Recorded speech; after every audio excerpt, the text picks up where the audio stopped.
Vamos falar agora, né, sobre o serviço de zeladoria que é realizado aqui na cidade com a diretora de Políticas sobre Drogas e Reintegração Social, Marli Olinda Tomelin Carpen, que está aqui com a gente. Seja bem-vinda a Itaberá, Marli. Bom dia. Bom dia, é um prazer estar com você novamente, agora aqui na rádio. A Marli já está com a camiseta do Outubro Rosa, né? Porque estamos abrindo a programação do Outubro Rosa neste dia 1º de outubro.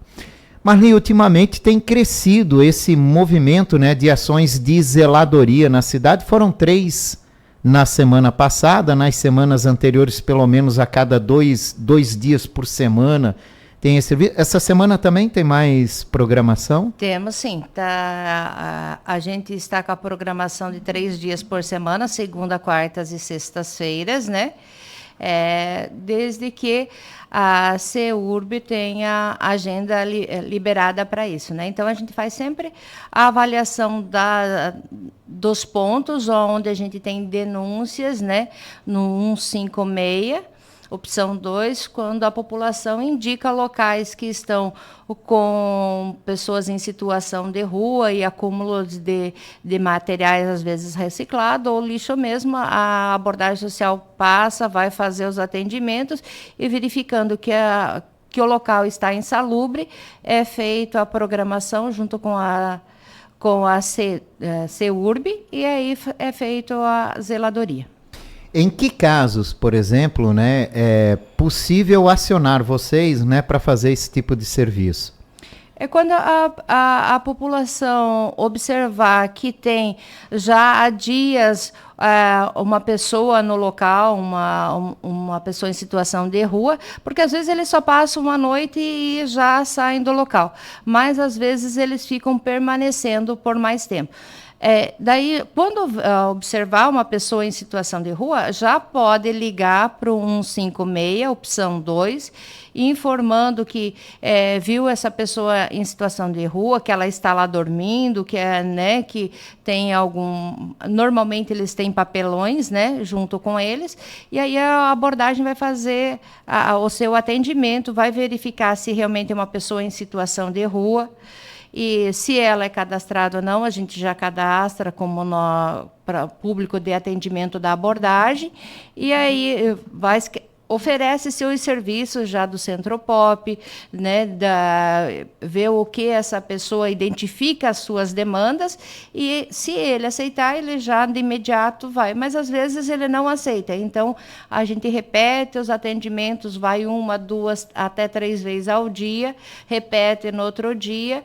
E se ele não sair, ele resolve ficar naquele local e aquele local vai ficando insalubre, a gente avisa ele que a gente vai fazer a limpeza do local, a gente tem 48 horas para avisá-lo, na região, a gente coloca os cartazes informando, né?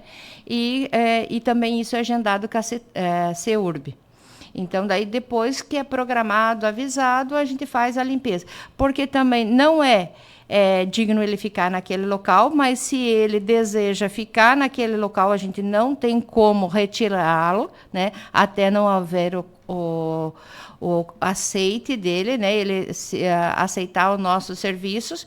Então, assim, nós não temos como obrigá-lo a sair, mas a gente pode deixar aquele local, pelo menos, não insalubre, né? E também a população que passa nesse local, eles estão percebendo que a gente está atendendo e a gente vai insistindo para que um dia ele aceite. Às vezes ele está tomado sob efeito de drogas e aí a dependência não faz ele nos aceitar, mas a gente insiste muitas vezes porque às vezes a gente consegue pegar ele sem o efeito da droga e ele aceita. É o que ocorre quando normalmente eles aceitam, porque naquele momento ele não estava sobre o uso de drogas e não estava alcoolizado ou nem feito uso de alguma substância. Se a gente fizesse um levantamento rápido desse ano, né, de todas as ações, dos contatos, das abordagens que vocês fizeram, conseguiram conscientizar alguma pessoa, né, a sair dessa situação de morador de rua? Ah, com certeza. A gente consegue, sim. A gente reencaminha, muitas vezes. Mas eles saem, a gente encaminhou. Ontem ainda foi várias pessoas conduzidas, encaminhadas para a sua cidade de origem, feito contato. Então, a hora que a gente recebe a ligação, a abordagem social vai lá, vai identificar essa pessoa e qual é a situação.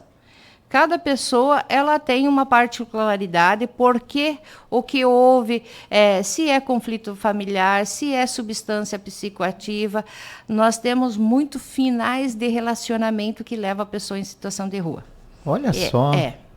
E a gente tem muito... Mas isso é relacionado ao quê? A pessoa perde tudo, fica depressiva, acaba a própria buscando desilusão, né? E perde os objetivos, porque às vezes ela não se coloca em si o objetivo de vida, e sim no outro. Né? Então, às vezes, essa situação de uma separação, de um rompimento,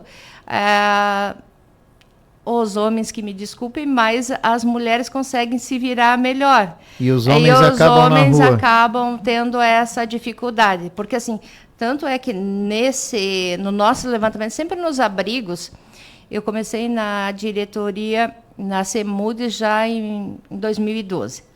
E a gente já tinha, antigamente, né, anos atrás, a gente tinha só o AMBLU.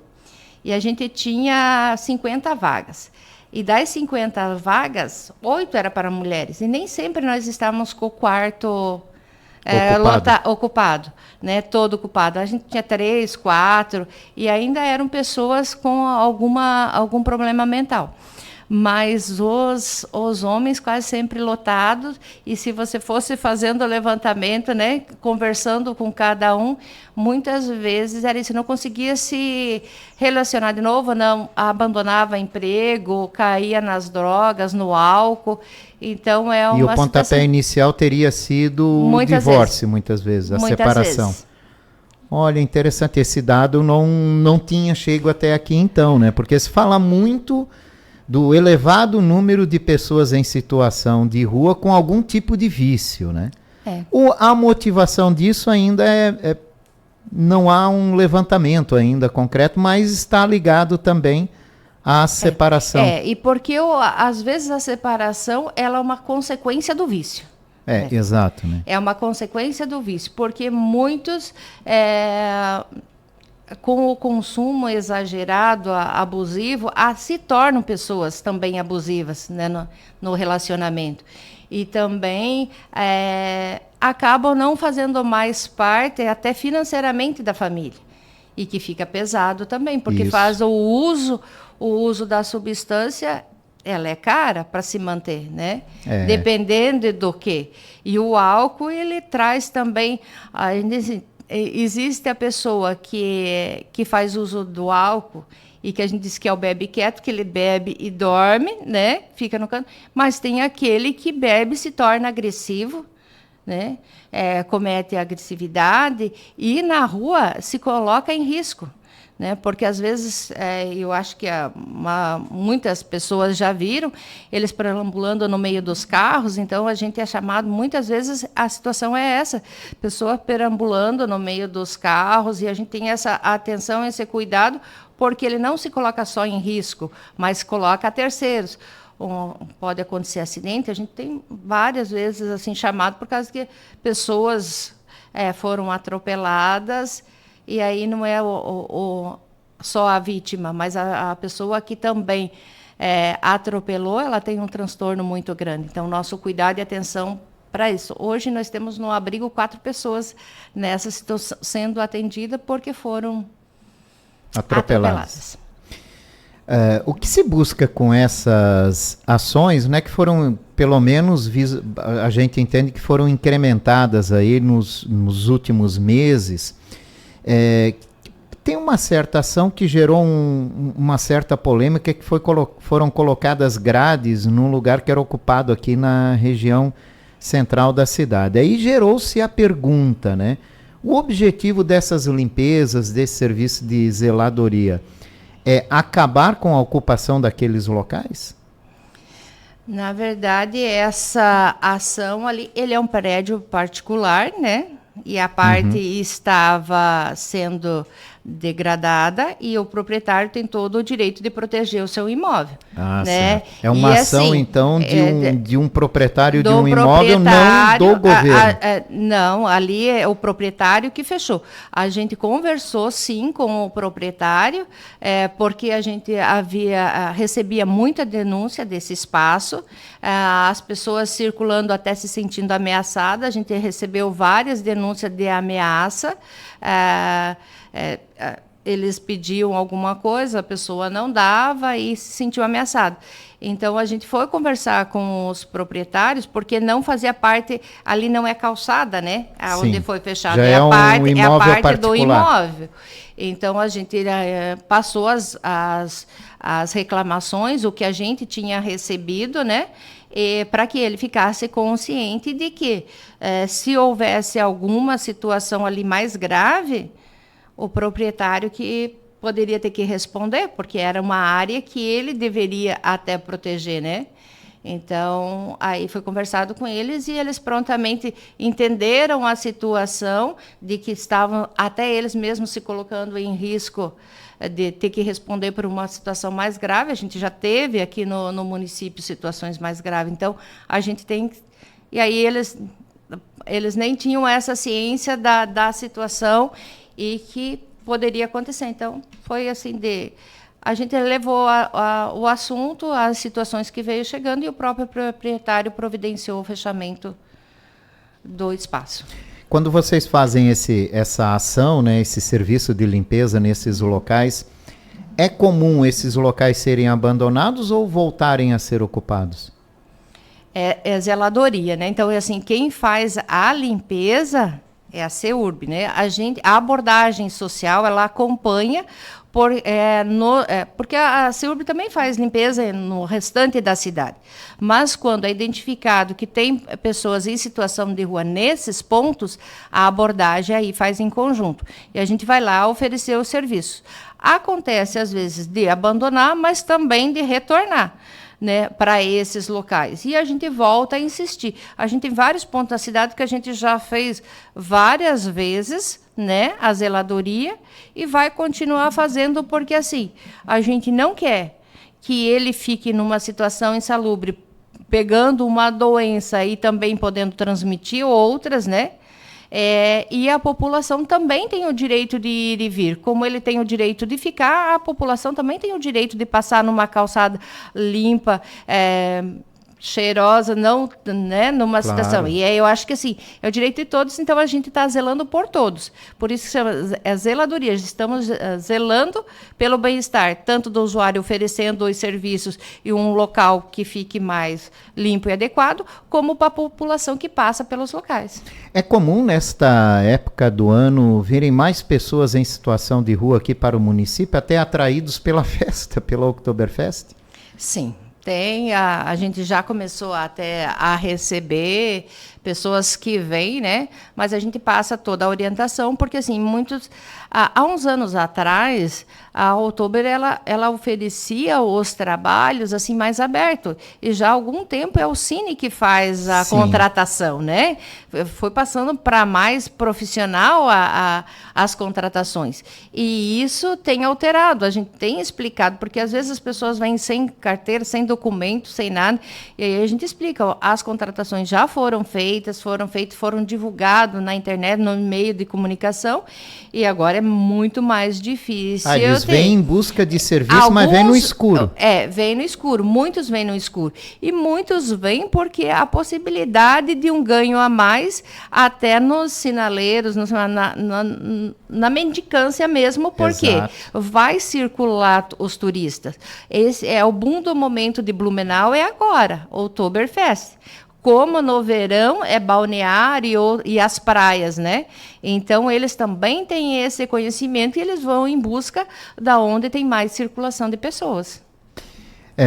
A Blumenau implantou, né, o sistema de tirar da rua aquela pessoa que está com algum problema de drogadição, né, que já não responde mais por si, encaminhar para um tratamento. A gente teve um caso nesse sentido de internação compulsória aqui em Blumenau. Vocês estão acompanhando a situação daquele homem que foi encaminhado para um acompanhamento?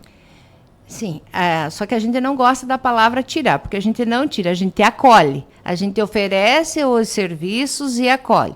Sim, essa pessoa passou pelo Hospital Misericórdia, esteve 11 dias em internação, que internação sempre é feita no hospital. A equipe da Gerência de Políticas sobre Drogas acompanhou esse processo, estava lá junto com o consultório de rua.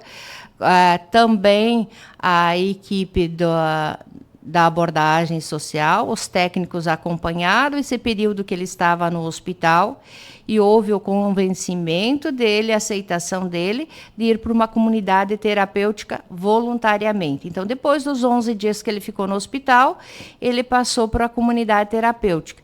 Nesse período que ele estava no hospital, a gente conseguiu localizar a família, conversar com os familiares, que estão dando todo o suporte também para ele, aonde ele está agora nessa comunidade terapêutica. Então, eles ligam, eles estão acompanhando o processo, a gente tem boas notícias, a gente já visitou ele, então já fazem mais de um mês que ele está lá, e a recuperação assim tem nos surpreendido e tem valido a pena todo o esforço do encaminhamento. Que bom, é um bom exemplo, né, de que é possível essa recuperação, né? A gente tem noção que nem todos vão ter o mesmo êxito, mas a gente vai continuar insistindo. Nós sempre, da abordagem, a gente sempre diz assim, a gente não pode desistir, né? A gente tem que persistir e insistir. E é isso que faz parte. A gente até... numa brincadeira interna, a gente diz quem vai ganhar mais, quem é o mais teimoso. Nós oferecendo o serviço ou eles negando. Mas a gente tem feito, sim, muitos atendimentos, muitos encaminhamentos, né? Esse ano, a gente já chegou a mais de 500 encaminhamentos para a família, né, para outra cidade de origem. A gente sempre liga, faz o contato, não é encaminhar para qualquer lugar, né? A gente tem todo um cuidado de ligar. Se a gente perceber que tem algum sinal de que essa pessoa tem algum problema mental, a gente liga para as unidades de saúde da cidade de origem para ver se ele é atendido ou em CAPS, entra em contato com a assistência social do município e se a gente conseguir o contato familiar, a gente já liga para a família, esclarece a situação e encaminha de volta. Então, assim, só esse ano a gente já cedeu e encaminhou mais de 500 pessoas. Em que casos, né, quando é feita essa abordagem, é oferecido esse acolhimento, né, que foi oferecido a esse homem, né, que está já lá numa unidade terapêutica? Em que casos é oferecido esse tipo de acolhimento? Então, são usuários, esse usuário em particular, ele já era atendido pela abordagem social, assistência social no município de Blumenau desde 2013. Muitas vezes acolhimento no Amblu, outras vezes encaminhado até para a comunidade terapêutica, mas não permanecia, não finalizava e residia no uso de substância. Vai e volta entre o município, porque ele tem outros familiares em outros municípios, e aí foi decorrendo. Quando a gente percebe que tudo o que a gente tinha a oferecer dentro da assistência foi feito, e a gente tem no município uma comissão, uma câmara técnica, que é da assistência social e da saúde, né? A gente se reúne mensalmente e a gente apresenta os casos, a gente faz o levantamento, se leva o nome da pessoa. A saúde também faz o levantamento de onde essa pessoa passou. Ela já esteve nos SFs, ela já esteve no AG, a família já procurou orientação sobre o uso e abuso de substância. qual os encaminhamentos já teve? Estiveram no CAPS, eles foram atendidos, ele foi atendido lá, acolhido, passou por alguma comunidade terapêutica. Depois que a gente faz todo esse levantamento, verificou que tudo que a gente tinha disponível foi apresentado, oferecido, e que ele não aderiu, não concluiu, aí a gente chega assim, e a situação de saúde dele, como que está, como que vai indo? A gente via que ele estava assim, ficando cada vez mais debilitado. Então, a gente interferiu. De comum acordo na Câmara Técnica, a gente decidiu que deveria encaminhá-lo para esse acolhimento, para essa internação involuntária, para que pudesse ter uma avaliação tanto clínica como psiquiátrica dele, né, para ver qual o nível e o que poderia ser feito. Ele esteve daí lá no hospital, quando foi dado, ele teve esse processo de ficar sem as substâncias e a gente conseguiu conversar com ele, oferecer os serviços e ele aceitou. Aí, para a gente, é o trabalho gratificante, porque daí a gente conseguiu. Eu sempre dizia para o pessoal, eu queria 5 minutos com essa pessoa lúcida, para que a gente pudesse ter uma conversa às claras e ele entender o que estava acontecendo e o que a gente estava oferecendo. E isso foi possível com todo esse tempo que a gente teve com ele lúcido, a gente conseguiu chegar aos familiares e fortalecer os vínculos familiares. Marli, sabe que esse também é o sonho de algumas famílias, né? Com certeza. Ter 5 minutos com o filho, o pai, o tio, lúcido, para poder encaminhá-lo. Como é que funciona essa questão da internação involuntária quando o problema está na família? É possível chamar vocês para interferir, para tentar fazer essa oferta para uma situação que passa por isso no âmbito familiar? Pode, e a gente está aberto para as orientações e os encaminhamentos. Então, assim, eu tenho um familiar lá na minha casa que tem essa dependência. Aí a primeira pergunta, eu já fui no ESF para conversar sobre? Eu já tive informação lá do médico do meu postinho, que é o que a população mais chama? Eu conversei sobre isso? Não, mas... Ou fui no CAPS AD para conversar sobre, eles estão porta aberta, eles podem, e as pessoas podem tirar as informações, porque às vezes não se fez esse processo ainda, e a gente tem esses atendimentos na saúde, nem tudo precisa ser involuntário. Certo. Então, passando por esses equipamentos, porque o próprio CAPS AD, ele pode encaminhar para uma hospitalidade que é lá dentro do próprio CAPS AD, né? A equipe lá tem psicólogos, médicos, terapeutas, enfermeiros, eles vão fazer todo o estudo daquela situação e vão avaliar. Ele pode ficar 14 dias lá na hospitalização para desintoxicação. E aí eles também vão oferecer os acolhimentos, a parte terapêutica lá, ou eles podem também encaminhar para uma comunidade terapêutica, que também tem na saúde, né? Foi feito tudo isso e não tem, eles podem no próprio CAPS pedir, ele não aceitou, eles vão fazer o mesmo levantamento que a gente na assistência.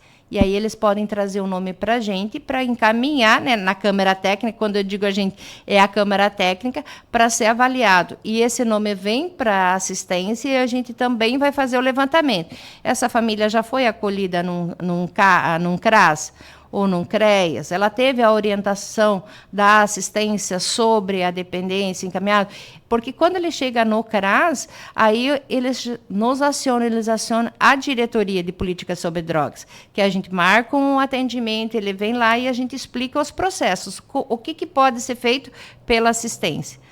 Então, tem todo um caminhar. O primeiro passo não é a internação involuntária, é acessar os serviços que tem nos bairros, que é ir lá na unidade de saúde, conversar, explicar, e eles vão encaminhar, ou pode ir até direto no CAPS AD, conversar com a equipe lá, dizer, ó, a família pode buscar essa orientação, porque a família também tem que ser orientada.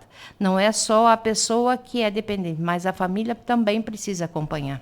Principalmente de como agir, né? Porque eu acho que a maior dificuldade está no convencimento da pessoa nesse tipo de situação a procurar ajuda, né? Ele já não aceita nem ajuda da família, né? Imagina de estranhos nesse sentido. Então há muita dificuldade nisso, e isso também, essas dificuldades desses relacionamentos é que levam muitas pessoas a procurar moradia na rua, né? Mais para frente. Porque às vezes a desistência da família também faz a desistência da pessoa. Eu sempre comento com a equipe de trabalho que nós somos o fundo do poço. O nosso equipamento, os nossos serviços. Porque quando a pessoa está em situação de rua, ela não tem mais aonde buscar. É a última política que tem para a pessoa em situação de rua, é a nossa. Então, se a minha equipe fraquejar, ela não se sentir motivada, e não sentir que é possível, a gente desiste e a gente afunda junto no poço. Então, a gente está lá empurrando as pessoas para cima. Né? E os outros serviços que estão nos nossos bairros, eles são a tampa do poço. Tanto as unidades de saúde como os CRAS. Eles estão lá. E eu sempre digo, a gente tem que trabalhar muito a parceria e a rede para que essas famílias não tenham essa dificuldade, elas consigam esse apoio antes de chegar na gravidade da rua. Pelo menos a orientação, a né? orientação do procedimento que deve ser adotado. Como fazer? Qual o caminho que eu tenho que seguir? Para que eu estou com uma dificuldade. Porque aí você vê que a gente tem as orientações antes de chegar da internação involuntária. Uhum. Então, é preciso, sim, as informações e saber onde buscar. Mas a primeira porta de entrada está lá. Pode estar no postinho, né? Ali sim, perto de casa. Informação. É isso aí. Obrigado, Marli, pela sua participação. Obrigado. As ações continuam, né? Continuam toda semana. E isso é para o bem-estar de todos. Para o morador de rua e a pessoa que está em situação de rua, como a pessoa... toda a população de Blumenau. Então, identificando lá no seu bairro, olha, estou vendo, ligue para o 156, opção 2, informe, a abordagem vai estar indo até o local, avaliando, que a gente tem também que tomar algum cuidado nessas situações, porque às vezes não é uma pessoa em situação de rua, às vezes é um usuário que está lá só fazendo consumo de droga. Então, daí é outra orientação, porque daí a gente vai lá, as pessoas às vezes dizem, não vocês não levaram. Não, a gente levou porque ele tem residência, ele é orientado a voltar para sua residência. Tá certo. Obrigado pela tua participação, uma ótima semana. Eu que agradeço, obrigado pelo convite, pela oportunidade de estar prestando esses esclarecimentos. Marli Olinda Tomelin Carpen foi a nossa entrevistada de hoje, aqui, diretora de Políticas sobre Drogas e Reintegração Social.